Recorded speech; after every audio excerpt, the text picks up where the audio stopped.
Look at this spectacle, this pioneer of endurance and hardiness. There are about 32 million of these woolly marvels in the UK, and we pass them every day without giving them a second thought. But what if I were to tell you that these things are one of the best designed creatures we have? Let me break it down for you sheep skeptics. Adaptability. The UK has some of the most miserable and soul-destroying weather in the world.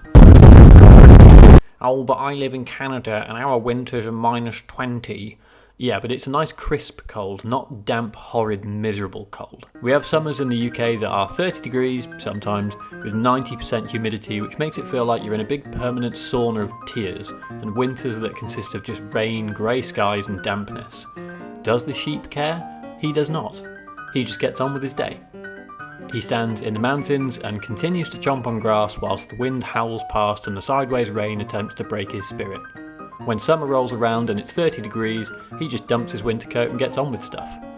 Some say the SAS only train in the Brecon Beacons because they're trying to emulate their unbreakable woolly brethren. Manoeuvrability. Speaking of the Brecon Beacons, you'll frequently walk past sheep that are standing on what is basically a cliff edge. How did they get there? How will they get down? Who knows? Maybe they only do it at night, but if you placed a nice patch of grass on the moon, the sheep will get there somehow. Efficiency. The sheep doesn't ask for a soya flat white with ethically sourced beans in a BPA-free cup. He just likes grass. You're making a good job of that. Whilst humans require a balanced diet of several thousand minerals and vitamins, a sheep just eats one thing and doesn't complain about it. And whilst they're chowing down on nature's infinite lawn, they're keeping things neat and tidy and preserving biodiversity. Good job, sheep. Usefulness. What would the shepherd do without sheep? Sit around and cry a lot, probably. They not only give him or her a job, but provide unlimited jumpers. Again, we've always just been trying to be a bit more like sheep. We also eat their babies, but we'll skip past that bit. Big stretch. On top of this, they fertilise the soil, produce milk, and give the border collie something to do. Navigation. Some breeds, like the Herdwick, have an uncanny ability to navigate and remember their home fields, even across a vast mountainous terrain like the Lake District.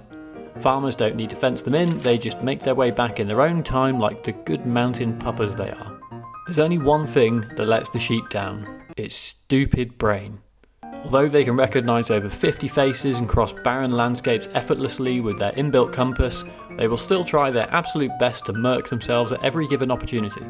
Perhaps there's some ulterior motive behind sprinting into a fence and getting your head stuck, or eating a plastic bag full of dog turds, but to me it doesn't sound like much fun. I like to think this is just the sheep's way of self-regulating, as nothing can be truly perfect, but the sheep gets pretty close.